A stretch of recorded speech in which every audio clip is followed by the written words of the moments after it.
don't fit like it used to, and I need another notch on my belt. If you're looking for a six-pack muscled up, welcome back, ladies and gentlemen, special friends here, Aaron and Steve.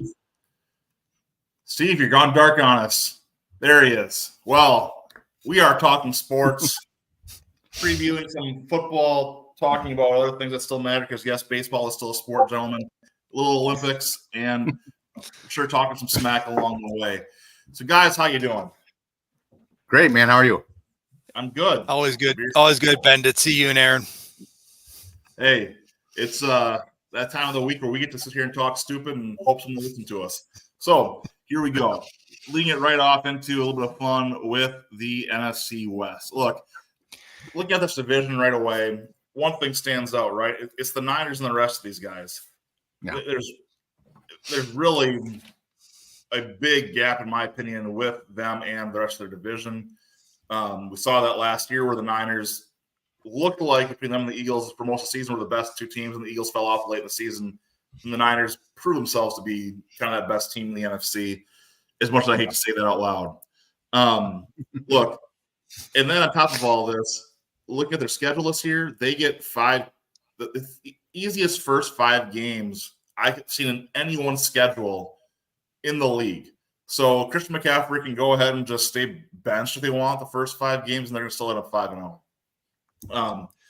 But look, at the end of the day, they're still one of the best coached teams. They have depth on both sides of the ball. The Niners, it's their division to lose. Unless I'm missing something, guys. What do you think? You go ahead, Steve. Aaron? I was just going to say it's the Niners and everybody else. Now, I found it funny the other day. I was watching the Los Angeles news just for the heck of it when they had that earthquake, and then they cut to the flag for the Olympics coming into Los Angeles. But the other thing was they cut to the Rams practice, and the big news about the Rams wasn't who was on the field, but who showed up as a special guest to practice, and that was Aaron Donald. And, I find it funny that, like, hey, there's all this stuff going on the field, and your number one thing you're concerned about is that Aaron Donald, who's now retired, has come back to pay a visit to training camp. So it goes to show you what really news there is with these other teams. I mean, I was in Vegas during Super Bowl week. Niner Nation came out strong. Those people care about their team. They're very passionate. And you're right. I mean, I think it's going to be the Niners. They've got an easy schedule, as you said, Ben. But at the same time, I don't think that McVay can't figure this out. I mean, I watched their preseason game the other night. I mean, it's preseason, but I just thought they should have put more points up against the Cowboys. They won in a squeaker. They should have won that game by more. But it's just, I don't know what McVay. He's a great coach. He's got a great mind, but there's just something missing. There's one piece that I can't figure out what it is that I think would put them into that discussion where they were right there at the top. It's a roster. And I'll cut to the Rams here a little bit. I'm trying to cut you off, but number one, that roster is quite frankly trash. That offense outside of Kupp and Nakua on offense, Kyrie Williams had some good games last year. He looked great, but I mean, Blake Corum could be some help for them at running back. It's going to be a committee, which it should be. But, I mean, they mortgaged their future for that Super Bowl they got, and they're still paying the piper for that. You still see that effect right now. That O-line, they lost their pieces there. There's really nothing to speak of in terms of tight ends or wide receivers after Puka Nacua and Cooper Kupp. I look at this, and Stafford and Garoppolo are your highlights. Yikes! Yeah. This has got to be a scary spot to be in if you're an LA team, and LA football is going to lose their interest real fast when both their teams are sub 500. I mean, right now I have the Niners going between 14-3 and 12-5. I have the Rams at 6-11. I think they need to win 2 of the first 5. They'll be lucky. I think they'll win 1. If I'm being honest, this is a bad team that's going to possibly get Sean McVay fired this season. Now, Ben, do you think that let's look back a couple years at the Goff Stafford trade, who I still think that the Lions made out like bandits. Goff has turned out to be what I think is the better quarterback of the two. Well, here's the deal, though. Yeah. If you're the Rams and you're told you can get a Super Bowl, you make the trade every time. If you're the Lions and you're told we can set up a run of being good, they take that trade every time. So right now, what you have is a rare situation where I think both teams got what they wanted. Yeah. The Rams already pushed all their chips in. They pushed everything in, and they needed that last piece, and they didn't believe in Goff, and that was evident. They got Stafford, who needed that last little chance. I mean, I'm not saying I would do it, but I think that the Rams got what they wanted. I think both quarterbacks needed a change of scenery. I mean, and that was evident when Stafford asked for a trade, and I don't think Goff was gonna like what we're seeing in this resurgence, so to speak, of him in Detroit. I don't think we would have ever seen in LA. I mean, so I think that deal had to be made, and I would agree with you, Ben. I mean, if you're going to give LA a championship, even though frankly I think they have some of the worst fans on the planet. I mean, I think LA fans are some of the most fair weather, with the exception maybe a few Laker fans here and there. They show up late and they leave early for every single damn game. I mean, whatever. But I just think, this might be Stafford's last year. I think McVay, I mean, if they do as poorly as you're thinking, Ben, I think McVay just retires. I don't think they fire him. I mean, because remember, he was talking about retiring a couple of years ago. So, I could see him just, hanging it up or at least taking a break and doing TV or something for a little bit. Yeah, do you think he's going to turn into Cowher, where he pretty much has one head coaching job on his resume and then just goes into the sunset and does TV and other things for the rest of his life? Yeah, well, I mean that they both follow in the footsteps of John Madden, who did basically the same thing. I mean, he was with the Raiders, and then all of a sudden he just up and retired and ended up, being a legend, even a bigger legend, I would say, on TV. So, I could easily see them doing that. He sounds like a guy that doesn't necessarily, like some of these coaches need football. I mean, like Belichick, I don't see him staying in TV more than a year before he's back coaching somewhere, but I feel like he's one of those guys that needs to be on the sidelines kind of thing. So McVay doesn't seem to be that guy to me. I don't know. Look out, you can see McVay on the sidelines with Matt LaFleur. You never know, but I mean, it's one of those things that I mean, if I'm going back here, taking one little step back, going back to the Niners. I have three watches I want to go through. I'm looking at star player health. Down the stretch. I mean, George Kittle had injury issues last year. He's got a lot of other side things that make money for him. He's doing well. Is he focused? Is he going to make those things work? We can have other players to make plays. But again, can Debo stay healthy? Does McCaffrey stay healthy? They have depth to make up for those things. Don't get me wrong. I think that the wide receiver room is plenty deep. They can handle, even with their young guys coming in. I'm not a Pearsall fan. That very clear on the show. I think Cowling has some potential. After later in the draft from Arizona, there's some pieces here that I think that right now, Isaac Guerrero is a guy they got from Louisville, former from Wisconsin at running back, who can make some waves. There's a lot of things the Niners have going for them right now, and frankly, Shanahan will know how to use them. They don't need superstars to win, and I think some of our previous hosts have talked about it a lot ad nauseum, but Brock Purdy, like him or not, the guy does help them win games. And I think that's because he has Kyle Shanahan helping guide the way with whoever's on the field. So that's where I look first. The O-line I'm watching, because you got to keep Brock Purdy healthy. You got to keep those other guys healthy. My last one I looked at was the only possible weakness I see on this team is the safeties. And I think Hufanga's been very good, but there's just questions there I look at and say that might be, if I'm really attacking this team, I want to try and get behind him and get deep and have those big explosive plays against him. I might be able to beat him. But that's really the only thing I see on this Niners team that I might have a chance. And that's still a big risk. But that's really where I landed with the Niners. Like I said, I think they're 12-5, as high as 14-3. This is a very good team. What do you think about the backup quarterbacks, though, Ben? I mean, they've got two. I mean, they've got Brandon Allen and Josh Dobbs. I mean, I don't think they're lighting it up. But would you if It doesn't Purdy matter. would happen to get hurt, would you think they'd have enough power to push them through to a record still? Or Sam where Darnold would won games with Shanahan calling the plays. Darnold was winning games with them. I mean, Sam Darnold was seeing ghosts in New York, and all of a sudden he looks like he's a competent NFL quarterback playing for Kyle Shanahan. Again, the pieces are all there for them. The defense is good enough in front. They're going to be in games no matter what.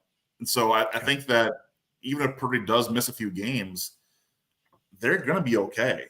Josh Dobbs is not an idiot. He's not going to be a world beater, but he can win a few games for you if you just need to stay between the lines. So I think I'm looking at this saying that I believe the Niners are fine. I think that their playoff hopes get cut short if they don't have a healthy Purdy. But I think they'll still be a 12-5 team, even if they lose some time of their quarterback. But flipping to the Rams, I'm watching Blake Corum. I am in the minority here. Kyron Williams has looked great, but I'm not sold. And I think Blake Corum is going to be a very, very, very good NFL running back that could threaten those touches quite significantly to where we could see that split go 50-50 by the end of the season. The other thing I'm looking at is outside of Tre'Davious White for the Rams at cornerback, I don't know who steps up. That's not a good group. White was good. Is he washed? I don't know. And then we talked about before, can Stafford stay healthy? Can Garoppolo play after he's being suspended? There's so much here that I'm looking at saying that the Rams are going to suck. I can't get over that. The Rams are going to suck. So, but I'm going to switch up a little bit here. A team that won't suck is Seattle. The Seahawks, I've got going 10-7 this season. But they have to be able to survive the ups and downs of their first 10 games.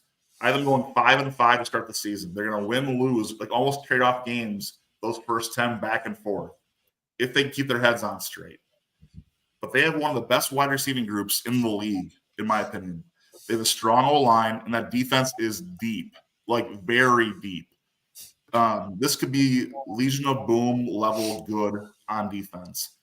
So I think the Seahawks are at a spot where I think they're 10-7. I think they're going to be pushing some teams and maybe even surprising me and getting to that 11-6. They could threaten the Niners and make them actually play Week 18 if they surprise me in a game or two here this season.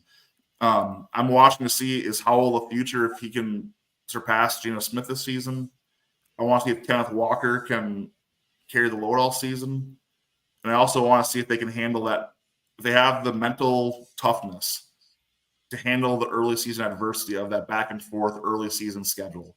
They're going to lose some games early season, but I think they can make their run November, December and look like a really good team, a hot team going to the playoffs that nobody wants to face.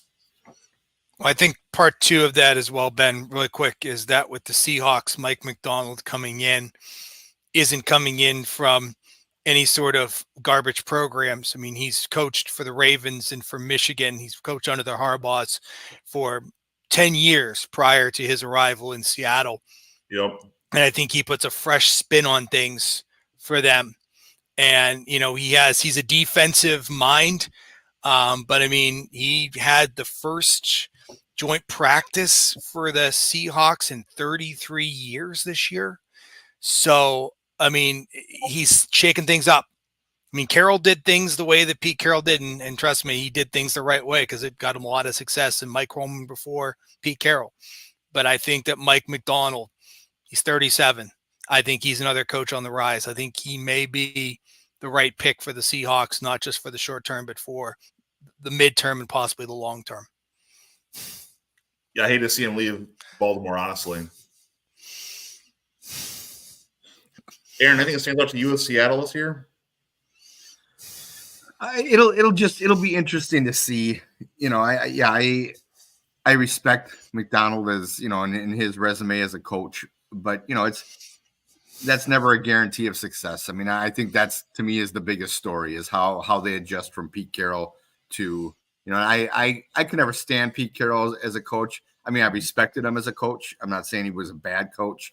You know, the way he left USC and you know, insisted he didn't know anything about Reggie Bush and all that left a bad taste in my mouth, you know, which is ironic because the fact that Harbaugh, left Michigan and basically saying the same thing. I'm like, but I don't have the same animosity toward him. I don't know why, but what was that?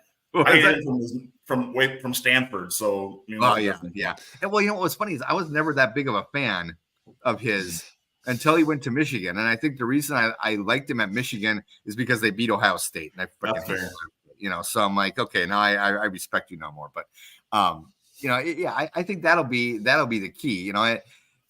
Seattle, I've counted them out in the past, and they've always surprised me. So it would not shock me if they end up, in the playoffs competing for, standing by themselves in second place in that division. I don't think they're catching the Niners. I would agree with you guys. I don't see anybody. The Niners are just a very, very good team as much as I hate them. And it'll be interesting to watch Brock Purdy this year, with just to see if he can continue his performances, and I'll actually give him, some props this year if he continues to do it. But Brandon Ayuk too, that he's one that we really haven't talked about. I know there was talk that there was some kind of a structure of a trade possibly with Pittsburgh. Did you hear that, Steve? It's been all over the news every day in 10 Ways to Sunday. You hear two sides of the story, Aaron. Yeah. One side is that the deal is in place. It's a phone call away. And the other side is this is nothing but the 49ers and Ayuk and his representation playing off of each other, trying to get a long-term deal in place. So there is two sides to this story that we're hearing. So basically using Pittsburgh to try to leverage. Correct. Gotcha. Yep. Well, and that wouldn't shock me either. But to me, I don't understand why, if you're Brandon Ayuk, you even want to leave that situation. Even if they don't sign him to an extension, just play out your contract and then go somewhere else. But that's the best place. As much as I hate to say it, right now the Niners are still the best place to win a Super Bowl for him. If he cares at all about that. I don't know. Maybe he doesn't. I don't know Brandon Ayuk personally. Let me ask you a question then, I guess, Aaron, to that point. I think that Detroit's an intriguing destination. If you were to figure out a way to get to Detroit instead, might tip that scale to that championship game last year, to where if Ayuk's on the other sideline, maybe Detroit's the better team in that situation. Yep. Imagine Ayuk playing in a dome as much as he would. That's what I'm saying. With Jared Goff and with not having to be he can be the one, but Amon-Ra St. Brown's right there, who's completely different than Deebo Samuel, where Ayuk is very similar to Samuel with being able to be that gadget player, where he's got to share those touches. I think that you put him in a spot where St. Brown can do St. Brown things, Ayuk can do Ayuk things. Yep. It gives them all those different pieces where, as a Packer fan, I would be terrified. I would hate to see Ayuk in a Detroit uniform. Absolutely. Yeah. No, I would agree with that. I just to me at this point in the preseason, obviously there's plenty of time still, but usually you see those kinds of deals happen before the season, even like before training camp even starts. So I would just be shocked if anything happened with him other than signing an extension or just, sucking it up and saying, fine, I'll play it, and next year I'm out, or whatever. But right, I can't see him in any other uniform besides the Niners one for this season, I guess is my point. One other thing to add before we move on, I went back, I was looking up some old Steelers articles for some crazy reason, and they have an article back from March from one of the local writers that said that team sources in the Steelers indicate they're no longer pursuing, and they listed 4 quarterbacks. Justin Fields and Russell Wilson were 2 of the 4. Look at who's on the sideline of the Steelers right now in August. Russell Wilson and Justin Fields. So I would tell you that this could all be smoke and mirrors either way. And that, don't ever count out one way or the other. Ayuk could suddenly, I don't know, he could suddenly in that week between the preseason and the regular season show up in a Steelers uniform. I don't know, but just keep that in mind. Yeah, nothing would surprise me at this point. So I can see a scenario where, as dumb as it sounds, Freiermuth going in a deal there wouldn't shock me, by the way. Yep. If you're looking at what San Fran wants to do to keep that tight end, make it a little that makes sense to me. Doesn't help Pittsburgh a whole lot right now, but I forgot who's the young guy you guys drafted recently. You guys have a young tight end that was it the kid from Georgia? I believe so. Yeah. The thing to keep in mind though, Ben, is that Arthur Smith is having fun with this offense, and so he is very much a mix it up, run and shoot. He likes this kind of flexibility he's got right now with the players. I mean, he's been mixing it up in training camp, so I think it's going to be one of those things where we've gone from offensive coordinators that I don't think use the weapons that they were given here in Pittsburgh to now having a coordinator that looks at his roster and says, man, I've got options. But I'm sorry, bud. Did you watch the Falcons at all last year? You know what? I'm not, I get it, but I'm optimistic, Ben. I'm optimistic. I can appreciate your optimism as a fan. We should be. But, man, I got to tell you, I actually feel for Steeler Nation right now, realizing that's really where he went, because you have some wide receivers that I think very highly of right now. And you guys have built a nice little wide receiving group again, kind of reminiscent that you guys had for a long time. And now you put Art Smith in that offense, and he's going to bring Jonnu Smith over until he's 40 and throw him the ball 30 times, ignore your running back and your top wide receiver, and act like it's a surprise you guys can't score 17 points in a game. But that's okay. It's good for the Ravens and Browns, I guess. But yep. There you go, man. I feel bad for you guys now. Shame on me for not knowing that one. Anyway,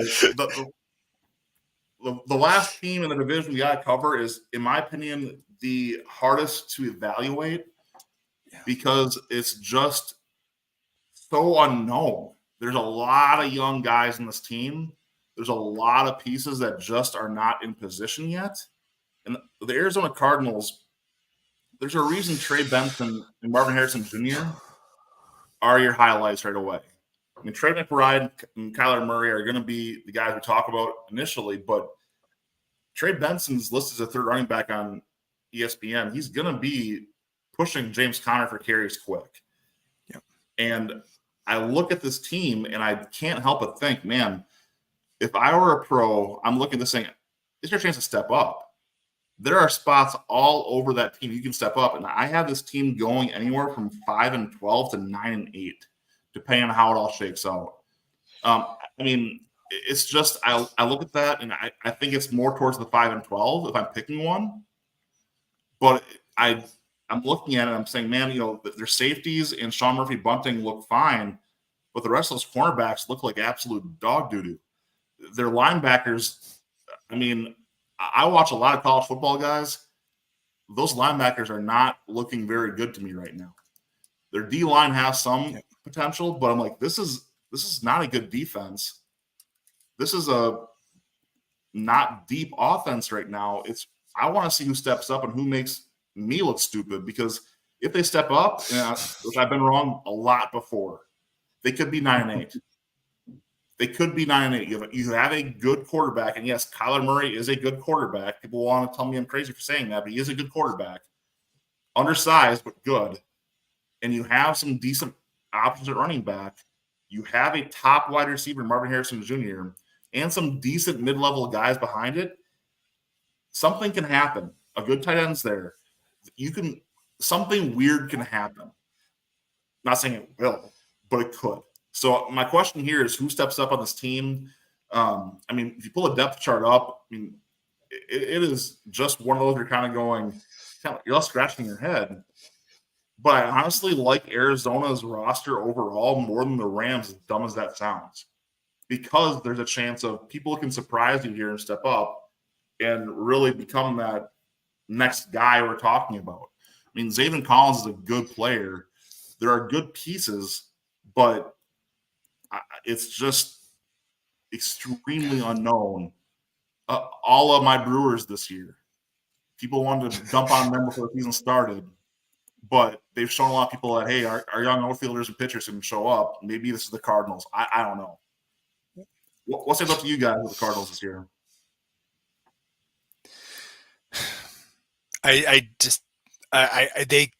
this is the thing about that team that just bothers me, is that they have talent. They bring talent through there, and they cannot figure out how to get to that next, the fact that Larry Fitzgerald was there for as long as he was and never sniffed the Super Bowl, for one of the greatest players of all time, like stuff like that. Yes, he went to the Super Bowl and lost, but I'm saying that like he should have been there multiple times.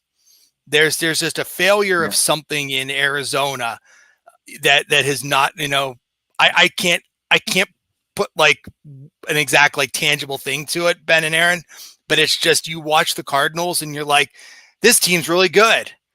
And then you look and you're like, how are they getting beat this much? Like, they should be winning. Like, James Conner did great in Pittsburgh.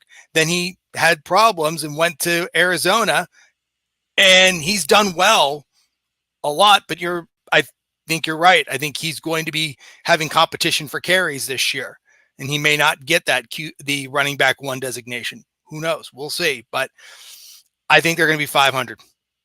I think they're not going to be like a total basement team. I think they're going to make a little bit of an improvement.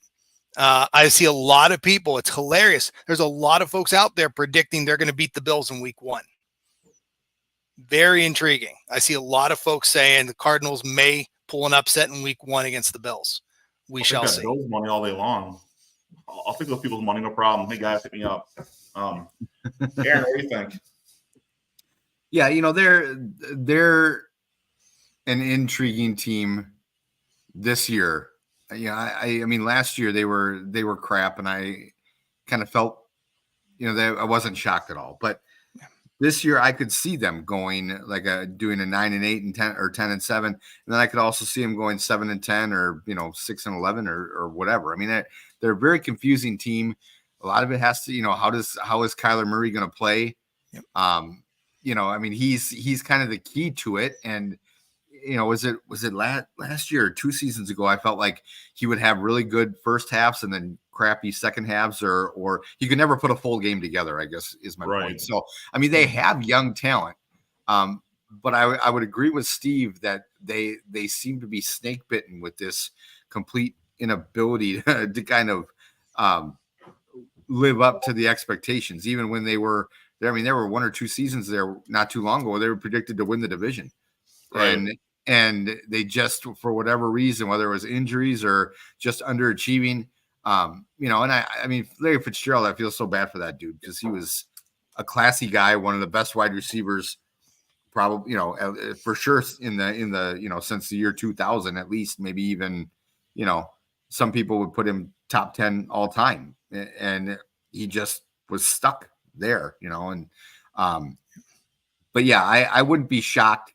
I mean, hell, I wouldn't be shocked if they went in and beat the Bills in the first week of the season, week 1. But that also doesn't tell you a whole lot, because, we've seen plenty of times where, what was it about? It was one of the Thursday night games after New England won the Super Bowl with Brady. And the next season they opened up against Kansas City, and Kansas City just rolled all over them, right? I mean, went to Foxborough and just kicked their ass.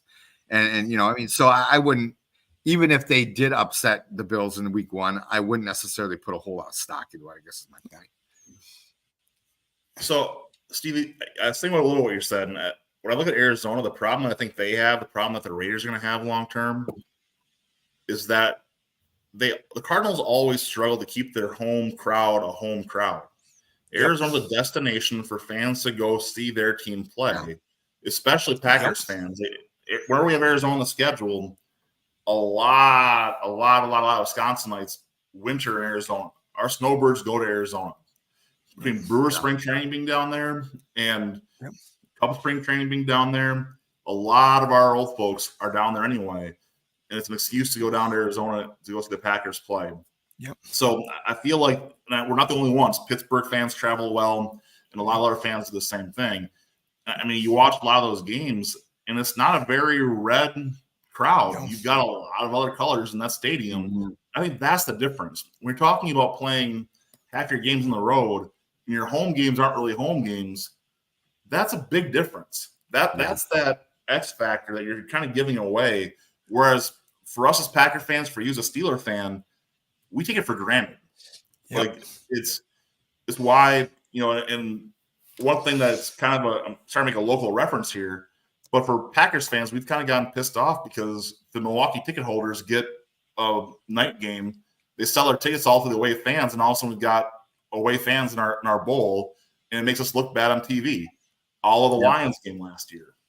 I mean, Packers fans are not that, as a whole, we're not that way. And Milwaukee fans have been great. They saved the franchise when it mattered. Don't hear me wrong.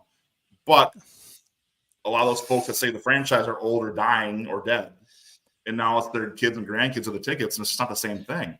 So I'm looking at this, and it's back to the original point. I'm sorry. I my little rabbit hole there, soapbox. But the Cardinals, to me, I'm looking at this, and I still feel like this roster needs a lot of help. But because of that, they can do a lot of things. They can pick players up. They can go scavenge the waiver wire come roster cut day, and they can really make this roster a lot better just taking off of the scraps of everyone else, and it's going to make them a lot more competitive. And I'll use fantasy football as an example. I've had years where I feel like I'm roster locked, where I can't go for waiver claims I should make because I refuse to drop a guy, and that's just stupid. Whereas the Cardinals don't have that problem. They can go grab if there's going to be some guys out there that can make this team better. And I'll use the Packers wide receiver room. Some teams have D lines. They're going to have a chance to be better. So I think it's interesting. But any other thoughts on the NFC West before we move on to our next topic? I want to take you guys down the rabbit hole really quick. Sorry to go down a different rabbit hole. Let's go. So let's go back to when Cardinals were still in St. Louis. They had a 10-win season in 1976. The next time they had a 10-win season was in Arizona in 2009. And then they've had 10-win seasons in 2013, 14, 15, and 2021. That is it. Every other season, they have not made a 10-win season.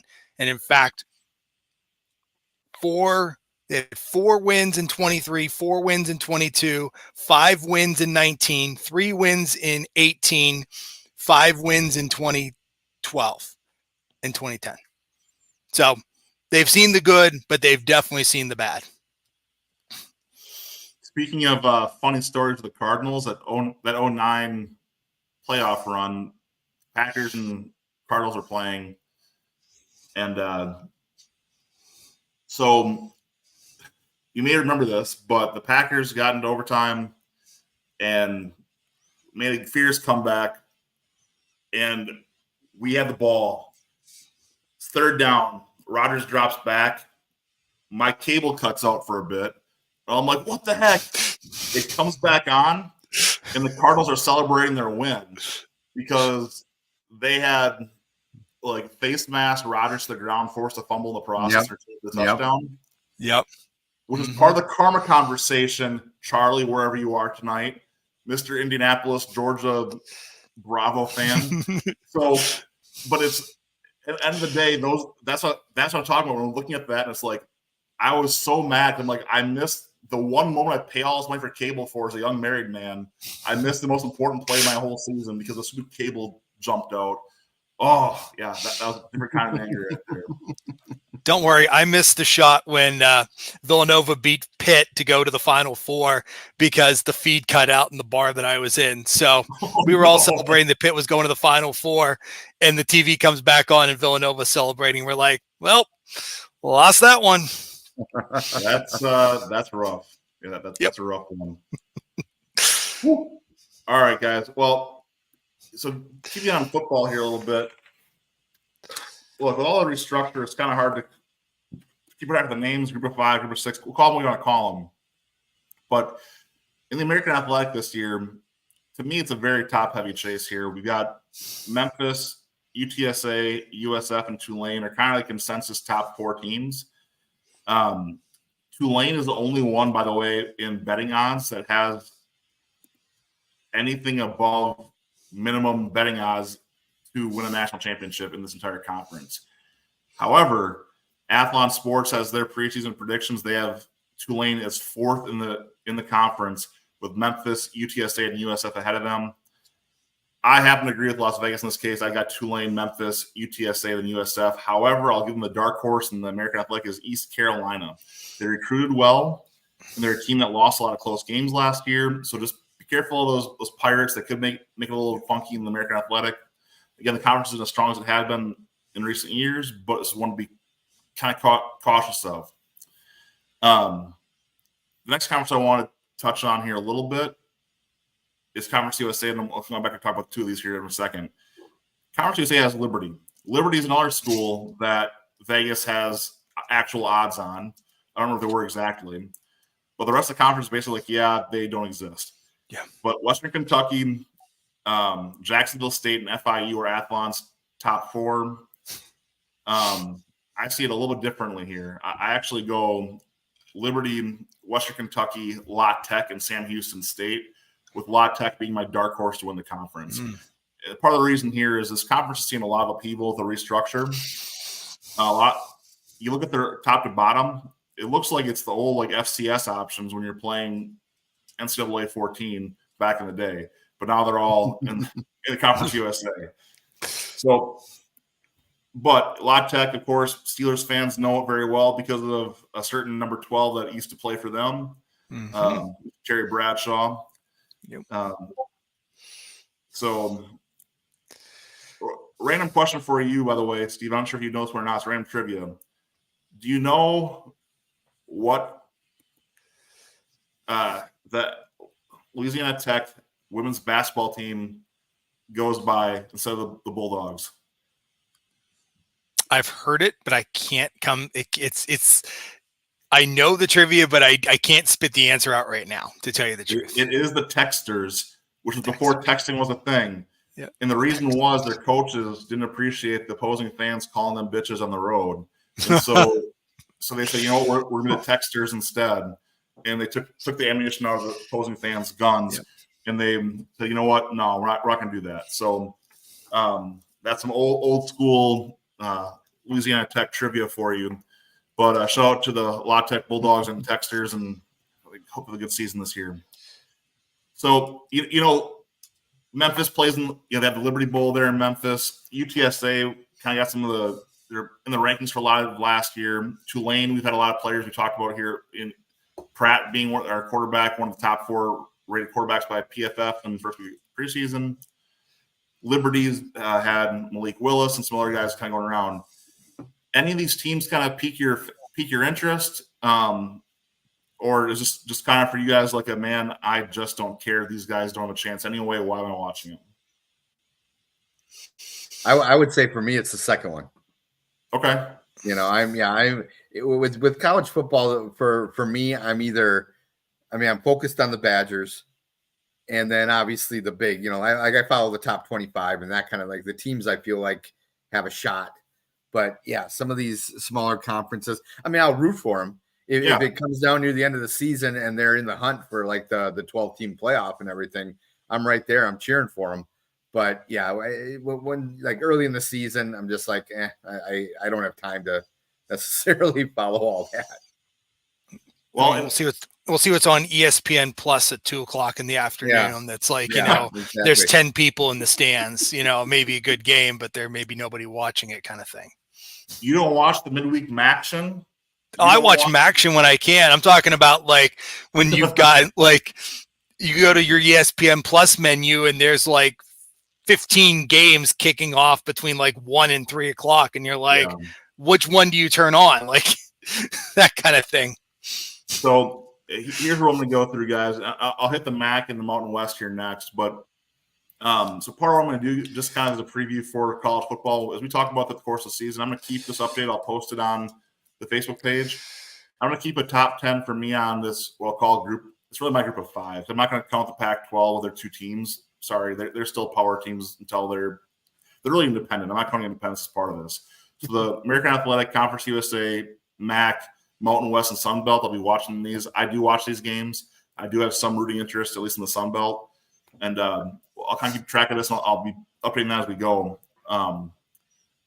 But for all of you NCAA 25 players, maybe you can hear some little interesting tidbits here so you know who to not schedule and risk getting embarrassed by on your video game adventures here. Going to the MAC, Miami, Ohio has had a nice run going for themselves lately. I think that Miami, Ohio, and Toledo are both really the class of this conference right now. Bowling Green and Western Michigan, in my opinion, are making good runs. Athlon likes Northern Illinois a little more than me, but these are all teams I'd say that I kind of watched. None of them are really even close to being contenders for the playoff. But if I'm looking at this conference traditionally produces a lot of good prospects, especially on the offensive, defensive line, linebackers. Occasionally some good secondary pieces as well. Quinyon Mitchell being out of Toledo last year being one prime example of this. So overall, looking at the MAC, though, I got Miami, Ohio as my team I'm picking. But my dark horse is the Chippewas of Central Michigan. They've been consistently around that conversation. They just kind of find ways to be competitive when they shouldn't be. I will say this, Ben, since you brought up NCAA football, or the CFP 25, Western Michigan. I'm embarrassed to say in the Dads with Bacon league that we started, the online league, it kicked my ass 62-14 as the Badgers. I'm embarrassed. Yeah, I threw 6 interceptions, a couple pick sixes. It was embarrassing. I think it was 41-7 at the half. And if you watch that stream, I used a few naughty words that my kids shouldn't hear. But that was bad. We did bounce back the second game and won 21-14 versus the FCS Southeast team or whatever the hell team we played. But, anyway, so you go right ahead. I just thought I'd interject there with a little update from the Dads with Bacon League. If you go back a few years, though, we played Western Michigan in the Cotton Bowl before Black went over to Minnesota. So that was for Wisconsin. Does have some history there playing Western Michigan as well. Yep. So a lot to watch there. Overall, Western Michigan is a very balanced team. Looking at the MAC, so worth watching as well. But going to the Mountain West, Boise State is clearly the class of this conference right now. Frankly, I'm a little surprised they have not made it to a different conference at this point. I thought they would have gone Big 12 or something. Again, not a huge viewer grab. I mean, sorry, Idaho, you're just, we'd love to have you on Dads with Bacon's viewership.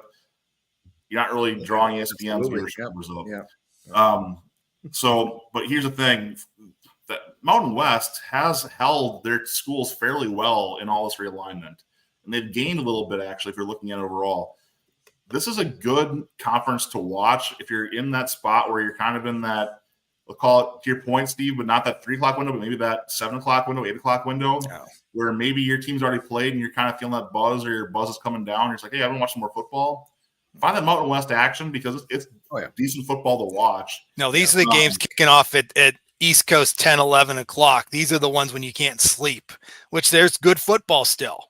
There is good football still. Yeah, I mean, the Hawaii games that kick off at like midnight. Right. I mean, those are the ones you stay up and watch. You're right. But the eyeballs they're getting, especially with the Pac-12 now not being what it is, the Mountain West is kind of the West Coast football conference now. Once upon a time we had the WAC, we had the Mountain West, we had the Pac-12. Yep. Those days are gone. Yep. But no, so look, UNLV is getting a lot of love. I'm not really feeling it. Fresno State had a great year last year. Air Force is getting some love too. The school I'm looking at still is SDSU is my dark horse. I've actually got them end up being 4th in the conference this year. But this is a conference that last year, down to the wire, literally had these teams jockeying for their spots in the championship game. This is a fun conference to watch. But Boise State, Fresno State, Air Force, San Diego State, I'll throw UNLV into that mix. They're going to be teams to watch that could threaten your power teams in those non-conference games because they are talented squads. This is a good conference. It's worth tuning in for once in a while, especially in the early season when you're watching them play some of these bigger schools. It's going to be fun to watch those as well. Hey, Ben, what do you think about the crossover between the Pac-2 teams and the Mountain West with the scheduling alliance, where you're going to see Oregon State and Washington State playing a lot of their games against Mountain West teams this fall? What I don't understand is why they didn't just go to the Mountain West in the first place. You're either going to poach the Mountain West to create your conference, or you're going to join them anyway at this point. So just accept reality. I think they just want to hold the Pac-12 name so they can try and draw the Mountain West teams over. but it's just branding is all it is at this point. I mean, look, I think that the Cougs and the Beavs got really screwed in this whole situation. They really did. Those are two, in my opinion, very fun programs to watch. They've had some very decent, very good to, at minimum, decent to good teams in recent years. Look, Oregon State baseball has been very good. So there's a lot of things to look at here that, again, secondary sports in the grand scheme of things. But, Washington State has some history there too. We can go through. Look, I hate to see what's happened to those programs. And even though Washington State has pissed me off as a Badger fans, they beat us a few times now, it's still sad to see a program like that being in the position that they're in. So I think the scheduling alliance makes sense. You got to fill it somehow. Better than having to face FCS schools all season. But I really hope they'll either suck it up and just join the Mountain West, or the Mountain West will just take the Pac-12 name and where it's going to be, figure it out, and let's move on. Now, this last one I'm going to talk about, in my opinion, is extremely overlooked by a lot of the country because it's overshadowed by the teams around these teams. The Sun Belt is in SEC country. The SEC is king. Got it. Understood. But you have some extremely good football in the Sun Belt. And the team I'm going to mention here, a lot of these teams have had their names in those headlines for upsets. Appalachian State, Coastal Carolina, James Madison, Texas State last year, South Alabama, Southern Mississippi. You have some programs here that you can really hang your hat on and say, look, there's something going on there. There's something that you can be encouraged by. Now, granted, Southern Miss, it's been a while since they're hanging up L's for Florida State and Miami, a la Brett Favre back in the day. But there's still some pieces here that they're still in that area where they can grab, even if it's the crumbs, from Alabama, from Ole Miss, from Mississippi State, from LSU, and make a very, very good program with all the community colleges and the JUCOs in general that are around the area. They can build a strong program. They're working through that. You guys may remember Larry Fedora came through at one point. There's been other coaches that have come through and done a really good job at Southern Miss. But they're not my point. I'm sorry. That's my fandom here I'm speaking to. The point this year, Southern Miss is not going to be good this year. I wish they were, but they're not going to. JMU is going to be very, very good. JMU has got a program that's hungry. They want to win. The Dukes are worth the watch. App State's very good. By the way, one of the most beautiful stadiums and areas you'll ever see around a stadium in college football, Boone, North Carolina, gorgeous. Mm-hmm. Texas State, they're overshadowed by what Coach Prime did in Colorado, but they were right there with all the transfers they made. Mm-hmm. I mean, I don't know if this is going to be the next. Again, I don't know these guys' history, but if this is going to be the next, I don't know, criminal university or whatever it's going to be. But they had a lot of transfers. Something was going on that they got a lot of guys in. Arkansas State's getting a lot of love from Athlon. I have a soft spot for South Alabama. They're out of Mobile, and they've had Jalen Wayne's a guy that lives in Cowboys right now. There's some other Jalen Tolbert. Sorry, they've had other guys come through as well. They've been very strong from South Alabama. They play a tough brand of football. So I'm watching the Sun Belt here closely. Coastal Carolina is kind of out of the front lines right now with coaching change, some players moving around, but still worth watching also. So all that said, guys, quick rundown for my top 10. James Madison, number 1 for me over Boise State, which is going to be controversial for some folks. Boise State 2, Liberty 3, Tulane 4, Memphis 5, App State 6, Texas State 7, UTSA 8, Fresno State 9, and Air Force at 10 for my not power top 10. Start the season off. So if you want to be a nerd like me, hit me up. Let's talk because I enjoy the heck out of this. But on to what the most everyone else really does enjoy. Let's talk some baseball, guys. I don't want to keep talking through this too much. So a lot of you, and I hear your exasperated sigh there, Steve. Let's go right into that category. We're going to buy or sell some teams so I can finish off our next question. I'll say the team's name, and I want you guys to buy or sell them, and I'll mark that down and change my question for the next one. Tampa Bay Rays, are you buying or selling their playoff chances at this point? Steve, why don't you go first on that Oh, I got to look at their last 10. Sorry, you pulled one on me that I wasn't expecting. You give me 1 second here. They are 3-7 in their last 10. Yeah, they're 3-7 in the last 10. I'm selling.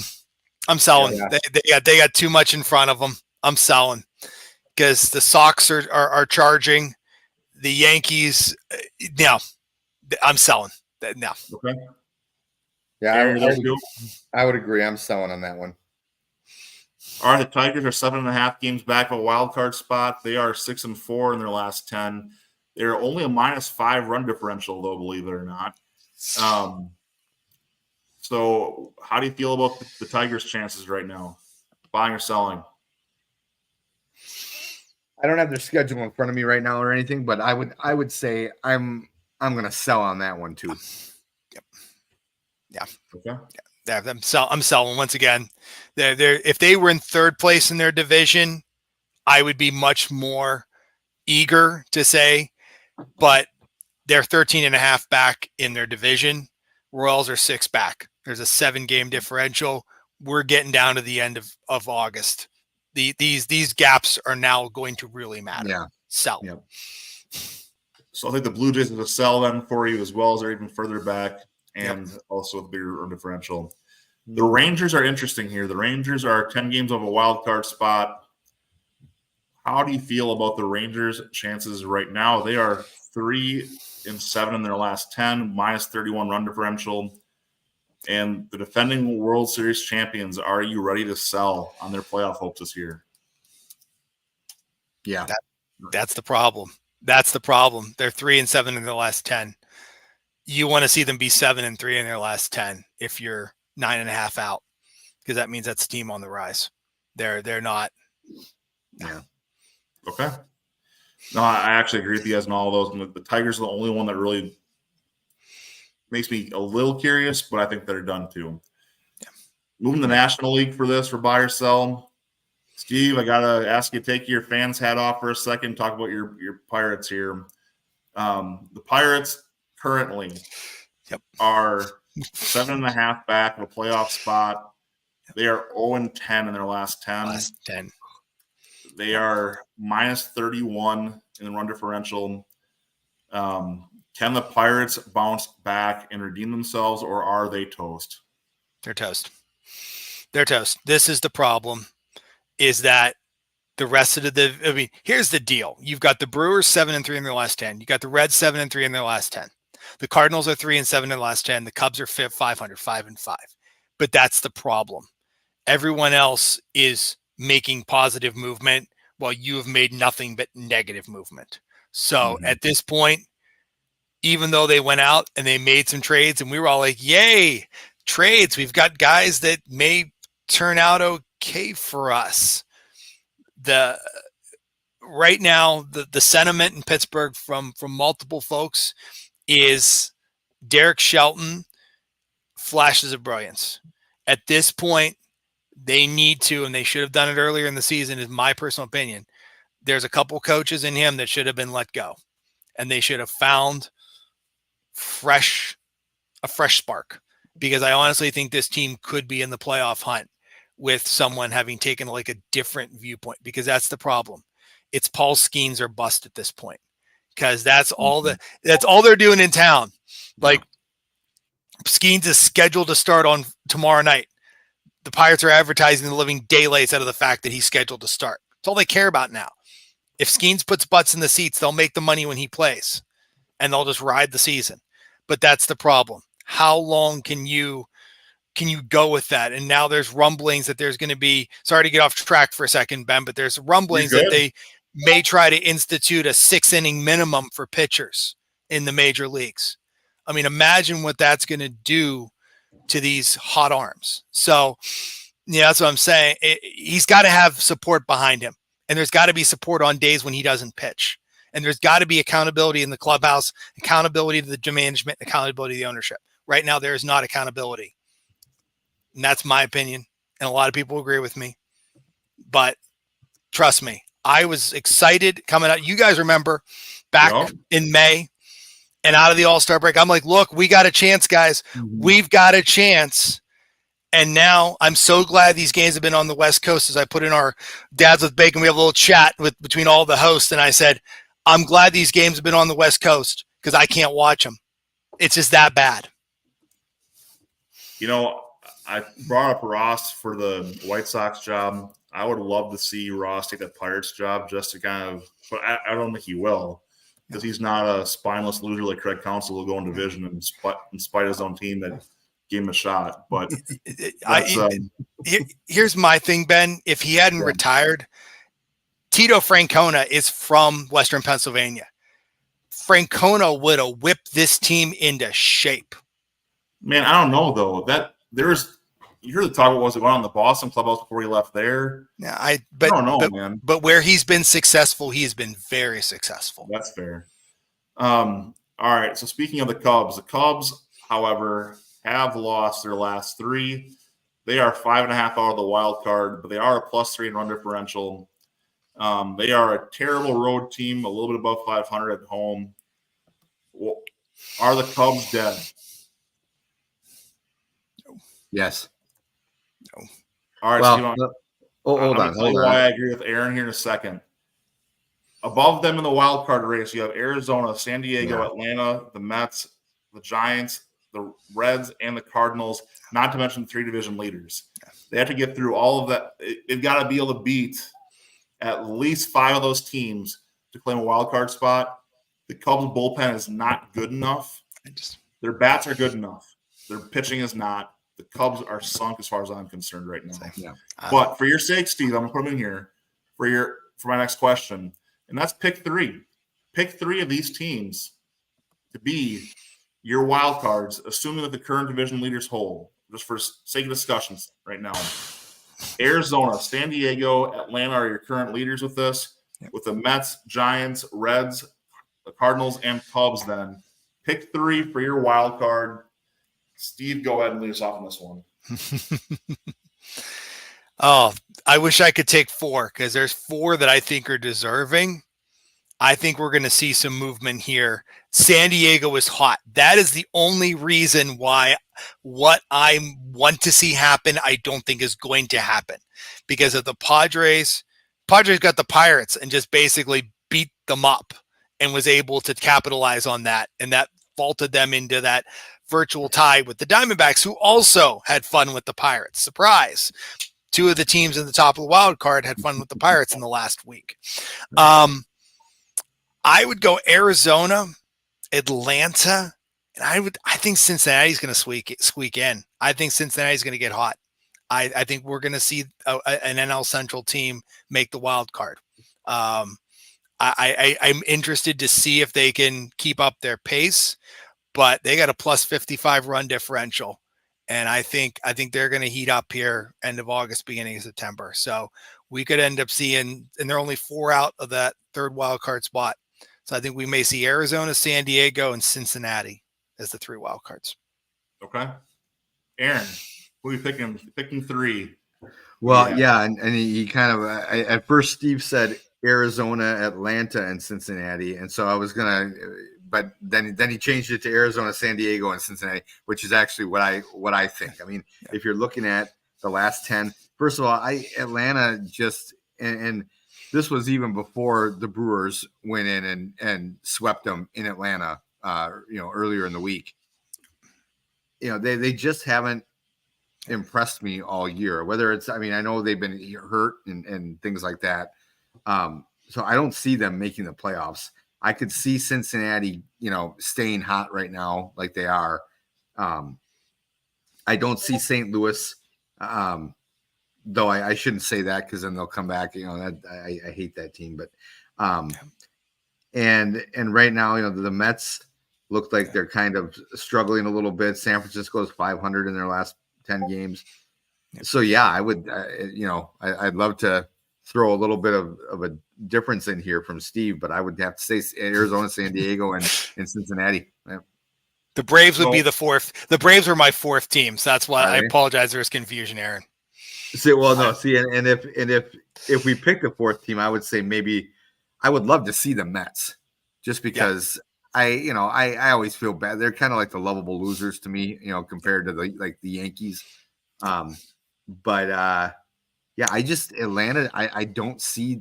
I mean, they've, especially after that series against the Brewers, I did not expect that to happen.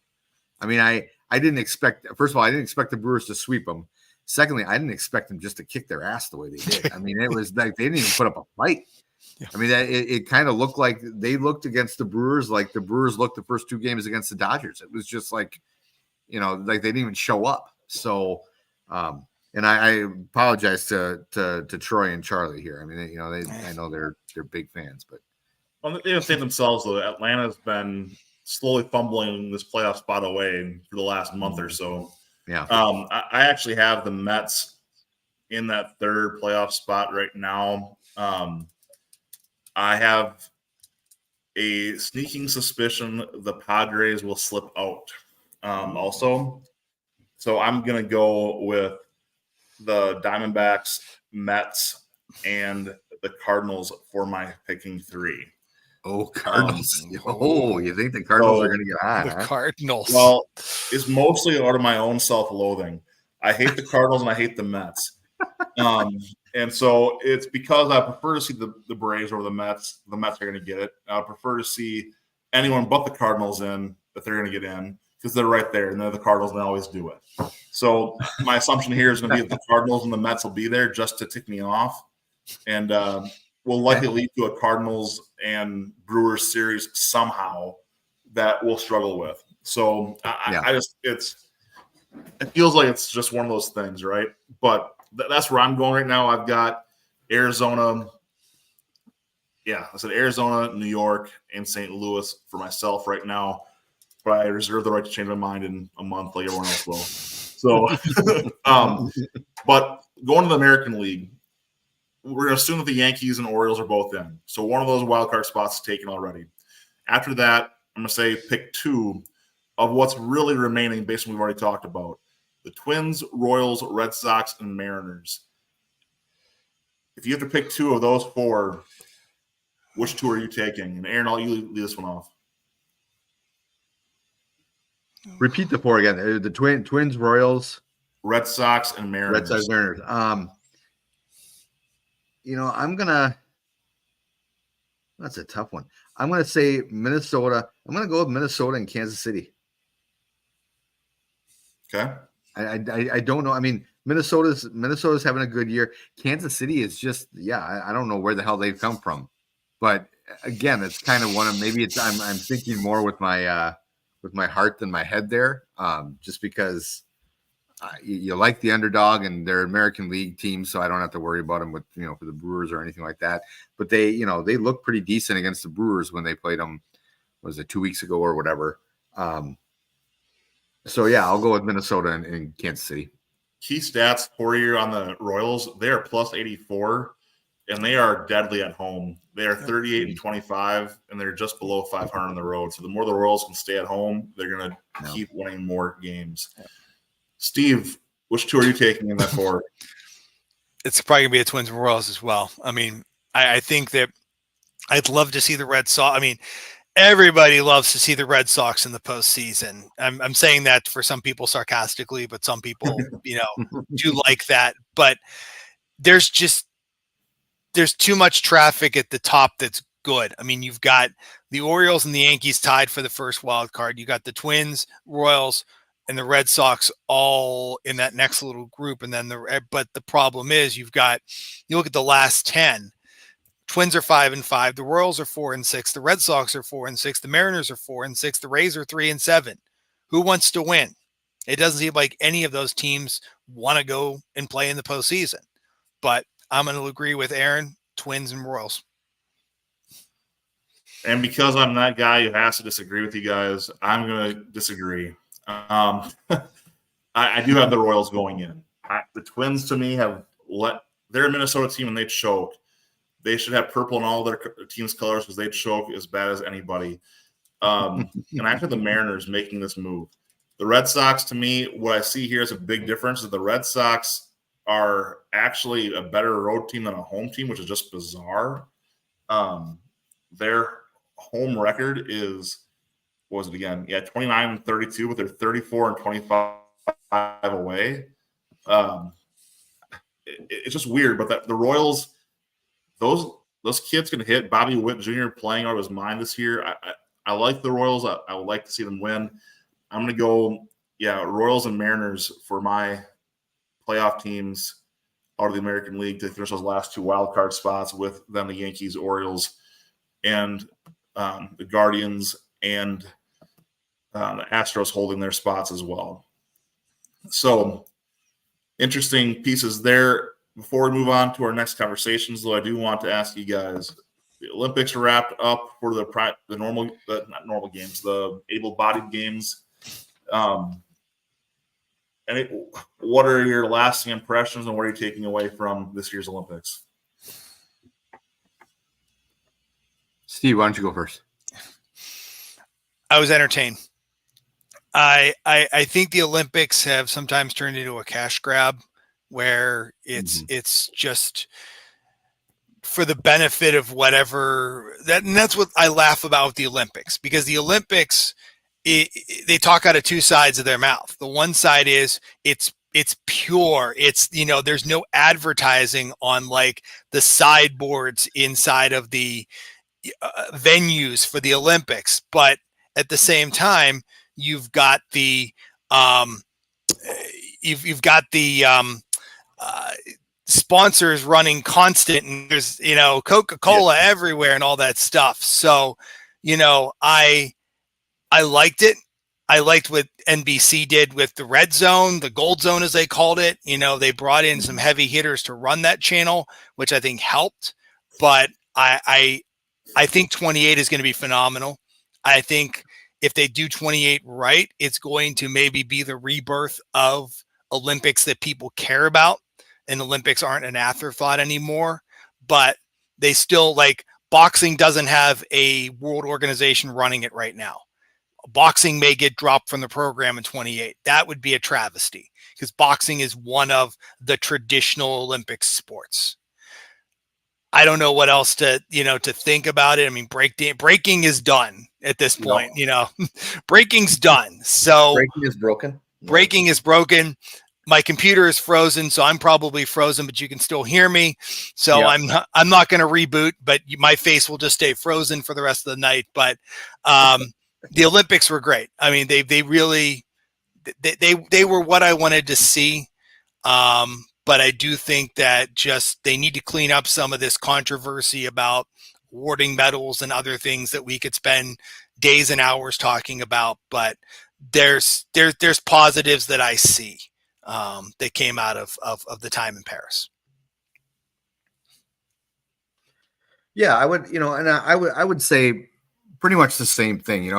I went in, I'll be honest, I've never been like I'm not anti-Olympics, but I've never been like a huge lover of the Olympics where I sit at the, I DVR all the events and sit at the, and can't wait to get home from work so I can watch the Olympics or whatever. But I was entertained, I found myself actually watching some stuff that I didn't think I like. Water polo. I'm like, well, why the hell am I watching this? But it was, I think the US versus, it was the one they lost. I think to Australia or someone to get into the gold medal game. That was entertaining. I do think they need to get away from it's noble to add some of these things like breakdancing, to give some of these, some exposure to some of these, I don't know if you want to call them sports or competitions, whatever you want to phrase them, but that was just dumb. I mean, I like breakdancing. Why? For breakdancing, come on. I used to love breakdancing. Breaking and Breaking 2, Electric Boogaloo were 2 of my favorite movies when I was back in the 80s. Okay, absolutely loved them, but they don't belong in the Olympics. I saw a meme the other day joking about the 2028 Olympics, and it was like, here are 30 more events that are going to be added. And it was like Red Rover, dodgeball. I mean, just you need to stop. I mean, and I'll say I just thought of a 4 minutes on high that I will because I wasn't sure what I was going to talk about, but I will. I'll save it for then. But I will say this. And I was going to bring it up last week, but then I didn't. I wasn't on the show because we already had like 4 or 5 of us on, and I was like, I didn't want to be the 6th guy and just take forever. But there are some, and I'm specifically talking about basketball, that I almost wouldn't mind them just going back to having amateurs. And I know that we might not win the gold medal because all these other countries now have started catching up to us, and they have NBA players on their teams like Serbia and France and all them. But the novelty to me, there was a lot of novelty in 1992 with the original Dream Team, and then in subsequent years, there was still novelty to it. But it's just getting to the point where, like, when I don't care if we win or lose, like I love this country, and when I just am like, I really don't care. And I said it in the group chat last week when they were I think they were behind to Serbia, I think it was like in the 4th quarter, and I was like, I really don't care if they lose. Like it won't upset me that much if they lose.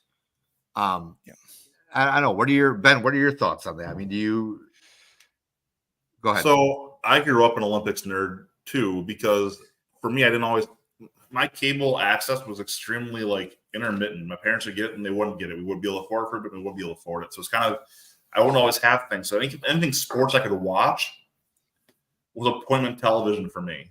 Sure. The Olympics were that easy access. NBC was going to play it if they could play it, and I was going to watch it diligently. So, I mean, I didn't care what it was. If it was dancing, I was going to watch it because I wanted to see some freaking Olympics. I want to see something competitive. And so, which is ironic given my recent takes about esports, but I digress. The things here I'm looking at is I love the Olympics. I loved my kids being old enough to actually care. They started watching. They actually asked to watch sports with me. Even if it was random sports like handball or water polo or fencing or whatever, my kids wanted to watch the Olympics, and that's cool. It's even the random friendly smack talk I can have with international friends or friends of my wife. She's a friend who's an Australian. And I was able to joke around with him because he said, "Oh, you're the only country who cares about anything other than gold." And I'm like, "Oh, China kind of cares." Like looking at the other people's broadcasts showing medal counts, I'm like, some other countries care. You guys just don't, because the only thing you compete in is actually getting golds because your swimming teams are freaking phenomenal. Yeah. But it's one of those things that I look at this, it's kind of funny me looking at how there is a difference, right? Like some people are like, well, if you're not gold, if you ain't first, you're last. Yeah. But to me, it's cool to see how much that bronze medal can mean to somebody. Like Jordan Childs in this Olympics, when she got that bronze, just breaking down and just being like overwhelmed by emotion. Seeing people from the small island countries, down in the Gulf, it's so cool to me to see those people who can it's making them. It makes their whole life. Yeah. That is something that's cool. Taking joy in someone else's joy, to me, makes it amazing. And it's it's still organic. Whereas I feel like all professional sports, especially in the States, everything is forced, everything is for follows, everything is for clicks. Yeah. Whereas you have some people here, I promise you, the gal from the Netherlands didn't care about getting more followers when she was reacting to taking that 4x4 mixed relay. And she was just overwhelmed and happy. Or the lady from St. Lucia, when she won her country's first medal ever, and she's just in tears responding to that great moment. Yeah. Those are organic moments that you just don't get anywhere else. And it's too bad, because I felt like when I was a kid, you could watch those guys like Reggie White tearing up and win a Super Bowl. Those things, I want that back. Give me some genuine emotion in our athletes and make the sport mean something. And I was tempted to go down and make sports matter again, or make sports great again, but I won't go quite that far with it. But I do want to see the emotion matter again. Because even college sports, it's going. It's all fake. Like field storming, court storming, people do it for nothing. I mean, you see it every week, it feels like, in fall, they storm the field somewhere. Yeah. In basketball, mid-season they're storming the court for a random game. It means nothing. Yeah. It used to be reserved for that, like, hey, we finally got over the hump. We're finally going to the dance. We're finally doing something. Anyway, I digress. Like I said, to me, the Olympics bring genuine pride and emotion and unity, and that's something that I like to celebrate. I think is worthwhile. Yeah. But Aaron, you got something you want to talk about. You're ready to go get high on it. So let's. I'm gonna get my clicker to work here, and I'm gonna put you out right away to lead us off. So All right.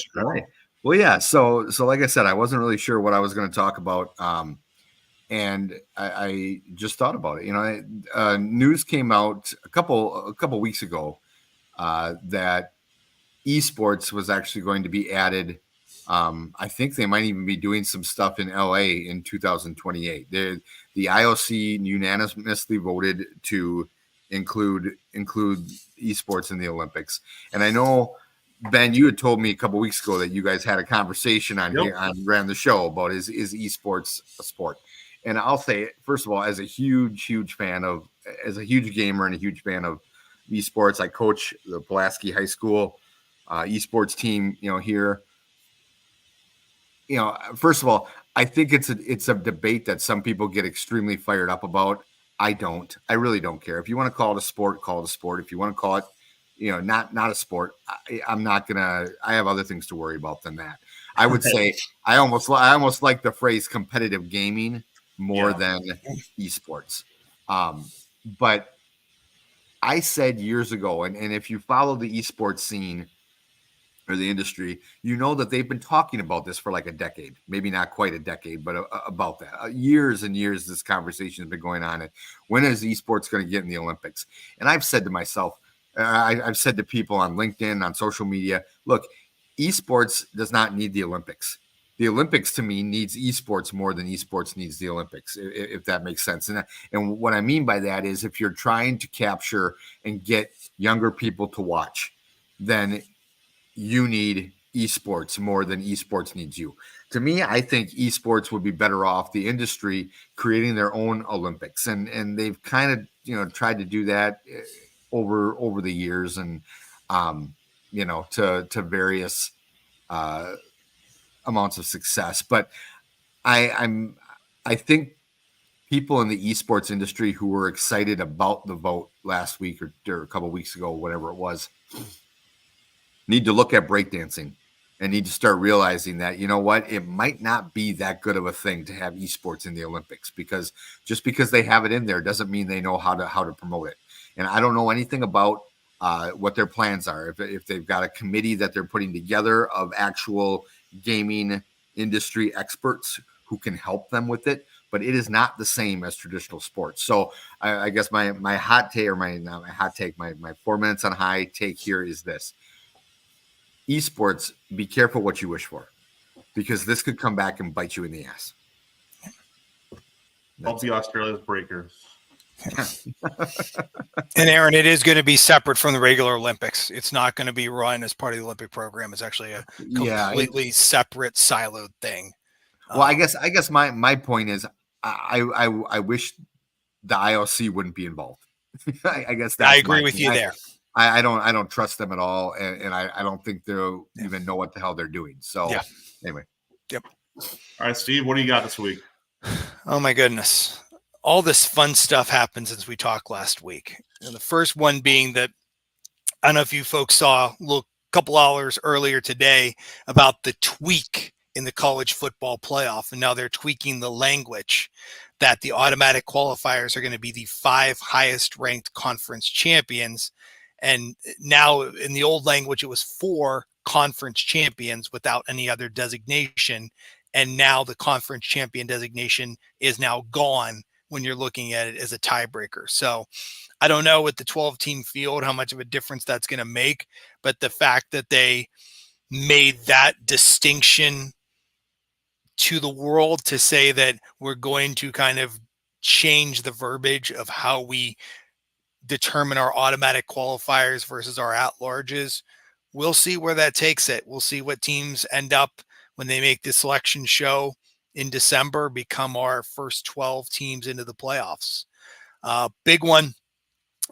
the baseball at Bristol Motor Speedway. That is going to be amazing that they're going to play baseball in that venue. They played a football game there before. I honestly think football was a better fit. I mean, I'm looking at the way that they've got the stadium designed, and there are going to be some seats that folks are going to they're going to need like high powered binoculars to see the field. I mean, I'm glad that Bristol has that scoreboard in the middle of their infield, because there's some seats they're going to sell that you're just going to be able to say, I was there, but I pretty much saw nothing, because the players are going to be so far away from you on the field. But is it going to be an amazing experience to play baseball in one of the cathedrals of motorsports? Absolutely. I think it's a great thing to do, but I don't see this becoming a regular every year as the Little League Major League Baseball game has turned into. And that is my other 4 minutes on high topic. Folks, if you have not watched any of the Little League World Series yet from Williamsport, spend a couple minutes over the next, I believe it's week and a half that these games will be on. Check out these kids from all over the world. These are some future professional baseball players, both in the major leagues and around the world, that are on that fields in Williamsport. And they put on an amazing show. And some of the games are just, they're fantastic to watch. And you see how hard these kids and these coaches work and how much effort they've put in to make it there, and how much they appreciate that chance to be one of those teams from around the world that got a chance to say, we went to Williamsport and got to play in the Little League World Series.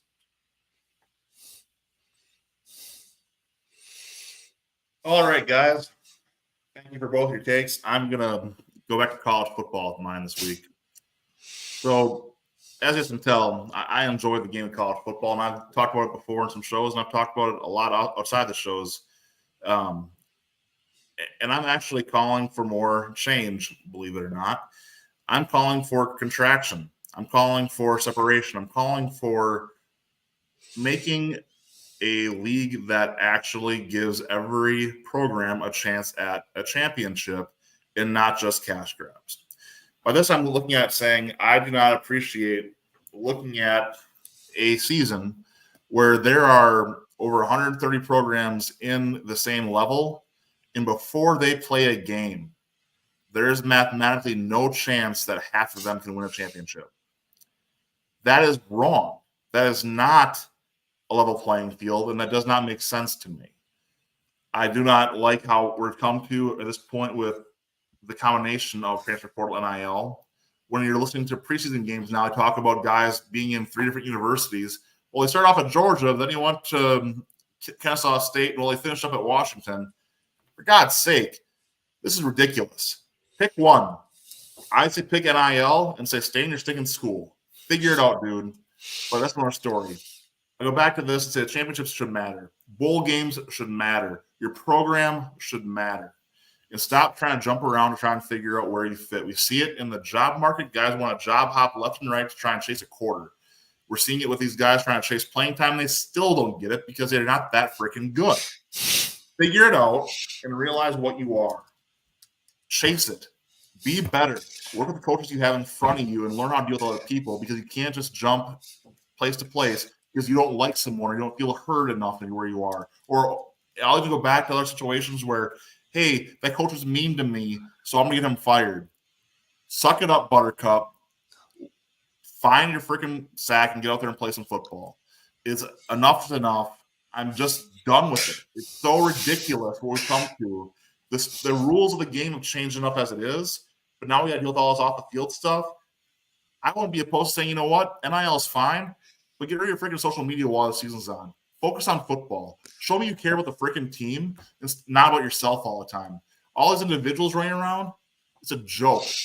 Show me some sort of caring about someone besides yourself, and maybe I'll start caring about you. But all these individuals, screw them. I'm done with that. Forget that. Anyway, that's where I'm at this week, guys. So, thank you for joining us this week, guys. Hope you all have a great weekend. Enjoy some sports. Enjoy your families. and I don't know, make some positive change in the sports world because doggone it, we need it. To lose a few pounds, but for right now, I'm working on my dad, but oh my God.